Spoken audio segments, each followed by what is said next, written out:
Day 4లో rice తింటే weight loss అవ్వదా అని అడిగాను. డే 5లో ఆన్సర్ దొరికిందా మరి? ఈ వీడియో లాస్ట్ వరకు చూడండి దానికోసం. అండ్ డే 5లో మాత్రం వాకింగ్తో అయితే స్టార్ట్ చేశాను. And warm water and lemon అయితే తీసుకుంటున్నాను ఈరోజు drink.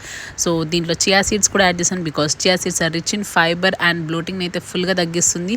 And they are rich in omega fatty acids and minerals also. వీటిని ప్రీవియస్గా సోక్ చేసుకుని నార్మల్ వాటర్లోనే తాగొచ్చు, ఆర్ఎల్స్ ఇలా వామ్ వాటర్లో తాగొచ్చు. అండ్ బ్రేక్ఫాస్ట్కి వచ్చేసరికి rajma salad which is protein and fiber combo hunger కంట్రోల్లో ఉంది. అండ్ మిడ్ మార్నింగ్ ఇలా ఫ్రెష్ ఫ్రూట్స్ అయితే తీసుకున్నాను because this is summer and fruits are so available in market. And water intake కూడా తీసుకుంటున్నాను. అండ్ లంచ్కి వచ్చేసరికి రైస్, చిక్కుడుకాయ curry and brinjal and rasam and curd. Rice తీసుకున్నాను మళ్ళీ. అండ్ డిన్నర్కి వచ్చేసరికి చపాతీ అండ్ ఆకుకూర meal maker curry. Light dinner, peaceful sleep. So మీరే చెప్పండి, డే 4 క్వశ్చన్కి డే 5లో మాత్రం ఆన్సర్ దొరికిందా? రైస్ వెయిట్ లాస్కి ఎనిమియా లేదా మనం చేసే పోర్షన్ మిస్టేకా? డే 6లో క్లారిటీ ఇస్తా, ఫాలో చేయండి.